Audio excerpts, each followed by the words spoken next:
If you want to make somebody cry and you're telling the story in a cinematic, it doesn't count. That's cheating.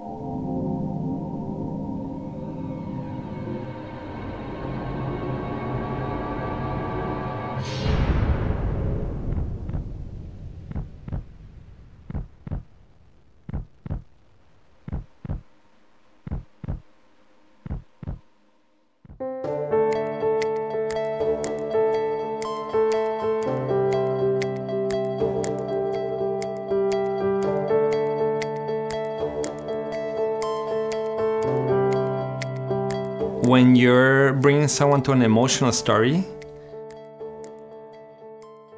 you have to use all the tools you have in your hands. Sometimes could be simulation, sometimes could be cutscenes. Cutscenes, you know, and those cinematic sequences that are basically little movies that play within the game.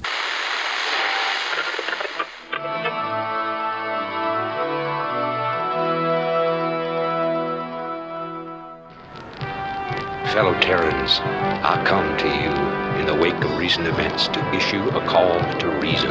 Captain Wesker, where's Chris? Stop it! Don't open that door! But Chris is... What is it? Maybe it's Chris.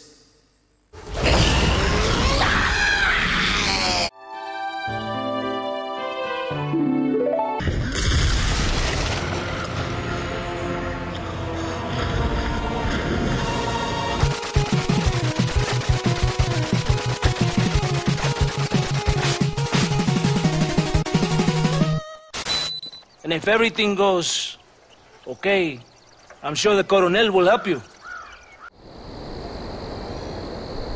I think better on the highway.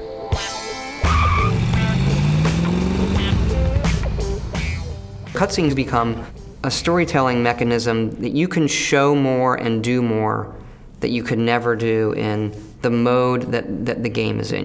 In some ways, they realized that with Ms. Pac-Man, whereas it was the first video game to have cutscenes showing Mr. Pac-Man and Ms. Pac-Man actually meeting and having a little version of the movie Meet Cute that you see all the time.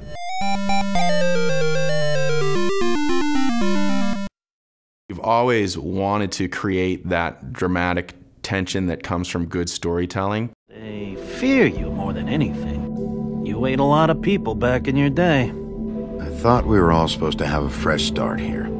I can't change the past. An idea that they're playing a game, but at the same time, they're feeling a moment, they're feeling an emotional moment, and they're progressing a story that they feel engaged in. It can be a great motivation factor for pulling the player through the game because they just want to see what happened with this character or what their next mission is going to be. So it's very good for giving context to gameplay mechanics and the world and why the player is there and what they're doing. Sometimes it's very nice downtime. This can be kind of mentally, emotionally, sometimes physically taxing to be doing these fights or things, and then you just want to say, look, we're going to show you a scene. I'm just going to sit back. The old Wing Commanders, when they were first doing, one of the first real cinematic games. And what of the human pilot who has caused us so much trouble? Those fools blame him for the loss of the Tiger's Claw. He will never fly a fighter again. Excellent. Those scenes were a reward. You wanted that after you finished a mission. About 10 years ago in the game industry, we saw a lot of these big 3D budget games, big budget games that were had lots of cinematic cutscenes and very, very limited gameplay, and they really were about trying to replicate the pleasures of cinema. I think game developers a long time ago got really obsessed with movies, and I don't know why. They said, we're in the movie business. We're going to tell stories and have characters, and it's going to be like a comic book. It's like, what? ストーリーというかそういう映画的な手法を使うっていうことは意図してるもんじゃなくて、やっぱり映画とかを見てきて育ったので、その映画の手法をゲームでただ単に出力してるだけだと思います。Nanomachines.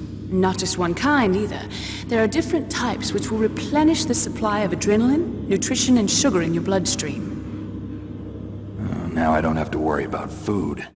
However, there is a trade-off. between the author's desire to tell a coherent story and the player's desire for freedom and to do whatever they want to do. They'll show you something totally amazing. Oh, wow, I want to fly that spaceship, or I want to fight that giant monster. And then it's a cutscene. You're not playing it, you're watching it. You're not actually doing the thing. You're being shown something that's really cool, but then you have this feeling of like, well, man, I wish I could have done that. The linear narrative isn't necessarily as powerful as it used to be. And I think it's taken us time to realize that. You have games like Walking Dead or whatever that are enjoyable experiences. I mean, I played them and it's enjoyable. I mean, I don't feel offended by the fact that it's almost like an interactive movie.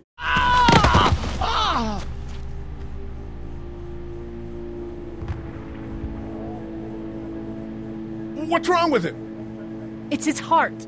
I just, you know, there's people exploring other things now. When a character in The Walking Dead passes away, gets shot, gets killed, gets eaten, whatever. When that happens, well, the player has a relationship with that character. That isn't someone that they've watched. That's someone that they fought over food about. That's someone that they did something nice for. That's someone that did something nice for them. To me, using cinematics in a game, it's a bit like using voiceover narration in a movie. It's easy. It can become a crutch if you're not careful. You know, the real challenge is to try to tell the story using the tools that are unique to that medium. Those cutscenes that I've seen that really appeal to me, though, are ones that are showing me the consequences of what I'm doing in the game. And like, I was playing Saints Row the Third, for example, and that game completely changed my mind about cutscenes because their cutscenes are very empowering for me as a character, because I saw from a distance how I was angering all these other factions in the city, and I felt really happy about that because it made me feel like my decisions and my actions mattered, and I felt like I was making progress. There's nothing to worry about. My thoughts exactly, Mr. Kilbane. The Saints are no more than a white noise of empty threats. With respect, sir.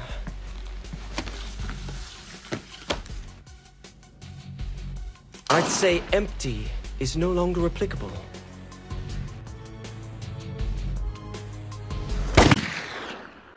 Being a game designer means that you are working on levels sometimes of mathematics and logic, but you're also working in terms of aesthetics and storytelling and music, and you're also working in terms of understanding how what you're doing fits into culture at large. I'm really excited about the way that I think all of us now are opening up and using these new tools that we have, you know, and only really relying on the old ones when, you know, when they make sense, but not just as a pattern to follow blindly, because I think we've done that for too long. Let's have a look at that finger. Ow. It hurt. Let's see if we can do something about it. Let's get this cut covered up. Yes, please. When that emotional beat in the story happens, there's a deeper connection there than any other medium can possibly provide. I care about that experience and that connection and that immersion. That's all I care about. I think cutscenes are something that you can use, and if you do choose to do them effective, do them strong, have a wonderful director. At the same time, creatively, personally, the longer I do this, the more I realize if there's ever a sequence when we have a chance to actually make it playable, even in the most rudimentary way, let the player look around in the scene, right? Let him move the character's head a little bit. Let him interact in some way to make something that wasn't interactive before interactive. Please do it. That's ultimately the strength of the medium.